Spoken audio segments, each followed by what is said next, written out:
Can I make a statement? This morning, we will run away from you. If God should uncover some of the things you are planning even right now, I won't come there. In fact, I will tell you to take your offering back home because you are a bad person. Thank God he's not uncovering us. Isn't that right? Even right after church, you know some of the things you're going to do. At morning, at noon, at the dark and at the night, this guy was walking on the street. I love this story. I just love this story. Verse 10. Look at verse 10. How beautiful it is. Okay, it is not on the board, so I'll read for you. Verse 10. And there a woman met him with the attire of a harlot and a crafty hat. She was wearing a prostitute's attire. And Solomon was still standing behind. I wish I can preach about the attire that some of you put on. That's not my message. You see, the guys who say preach, I won't hear any woman say preach. If the attire of a harlot. And you see, Deeper Life does well in these things. They know how to preach well about the attire of a harlot. You know, Deeper Life women will not wear short sleeve because they elbow. You have sinned against God, and their elbow can entice a man to sin, so they will wear long shirt. You see a lot of them in Nigeria because Deeper Life started in Nigeria. True or false? All right. I'm not talking about that attire, but there are some people when you see that they are dressed, they say the way you dress is the way people will address you. As a child of God, you need to be careful what you put on, what you dress. How decent are you? How could Solomon tell that this woman is a prostitute? By the way she had dressed. Because she was afar from Solomon. There's a restaurant here, and I come here every day. And I'm telling you, some of the dresses you meet on the stairs with the young girls. It's amazing. It is inviting. And it looks so nice. But it's a seductress. It's a dress of a harlot. So we are still listening to the story of Solomon. And we go on to 10 and 11. I'm reading from verse 11 since it's on the board. She was loud and rebellious. Her feet would not stay at home. This woman, he's describing the kind of woman this guy thinks he's going to fall in love. She is what? Loud and what? Rebellious. But at that time, the man is not seeing the boy, the young boy is not seeing it. All he's seeing is that, what a beautiful thing. Wow, what an awesome Coca-Cola bottle. And Solomon is saying, fool, simple one. Wait. Verse 12. At times, she was outside, at times in the open square. That means this woman is everywhere. She's everywhere. And I'm sure the young man met her and said, wow, fresh girlfriend. Fresh? Solomon is saying, you have no idea what you're about to meet. Fresh. Because the description says, she's out and she's in all over the place. But he has no understanding. He doesn't have a clue who this woman is. I love Solomon. Thank you for putting this down for some of us.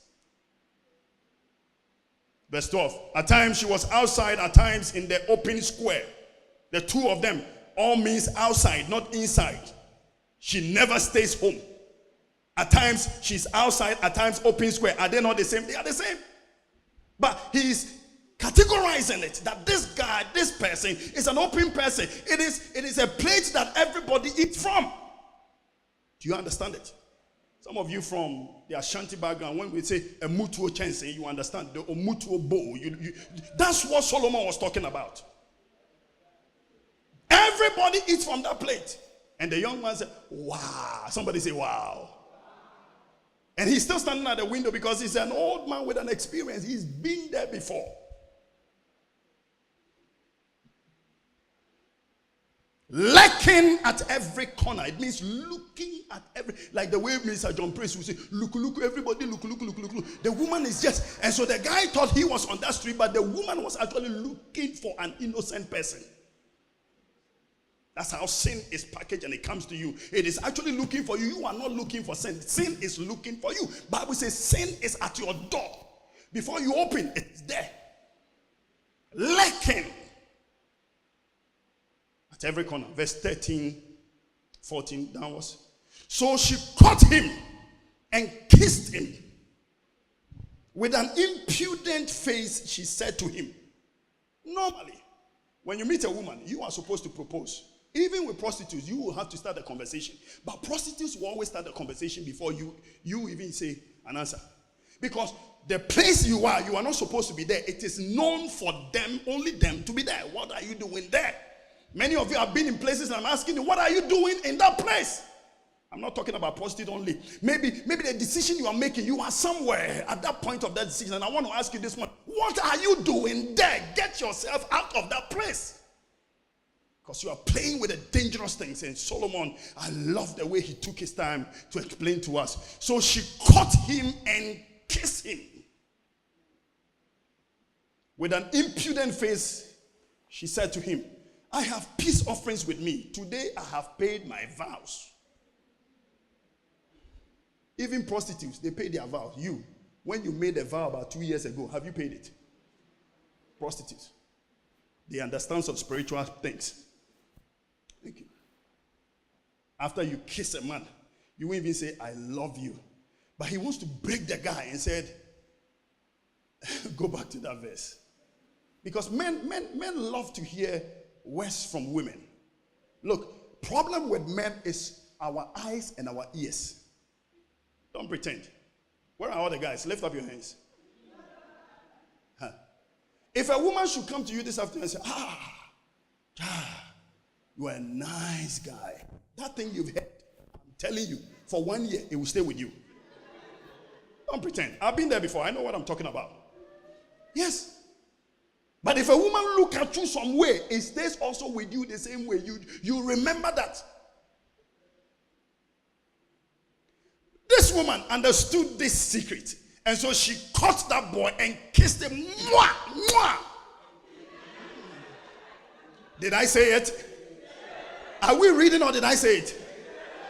So what are you? Why are you? So mwah. I feel electricity from top to head. He said, hey, what is next? He said, next, I have peace offerings with me. Today, I have paid my vows. This was a King James rapping. This is not a modern day rapping. Modern day rapping will be what? Those of you that have been rapping women and will be rapping girls. What are some of the raps you give? Tell me. Just shout it. Huh? What are some of the raps you've been giving them? Me, I didn't know how to rap women. I'll be honest with you. Even my wife, when I saw her, I didn't know how to do it. I said, Nana, I'm interested in you. I've observed you for about 6 months now. And I don't have time for boyfriend, girlfriend. Will you marry me? If you marry me, think about it and call me. That's what I told her. And she said, what kind of guy is there? You should have at least say it in a very romantic. I said, what is romantic? Me, I'm a shanty boy. What is romantic? Romantic where? Which romantic? But this woman was romantic. Mwah! The guy's head was and said, today I have peace offering. What kind of peace offering is she talking about? Some of you words have made you even forget about your God. If this guy was a Christian, I'm telling you that day, it has been washed out of him. Change, become a neutral person, and he's ready to receive what the woman has for her. Go on. Please go on. Verse 15. Are you being blessed with this word? Proverbs is talking to us in an adverbial way. Verses 15, please. So I came out to meet you, diligently to seek your face, and have found you. That's the woman. And this is one telling the story. After she kissed him, he said, I came out to meet you. She's a liar. She's already there. She didn't come from anywhere. She's already there. In the noon, every time she is there. Probably she's coming from another guy. Diligently, that means carefully to seek your face and have found you. If you tell a man these things, I'm telling you, you will rock his world.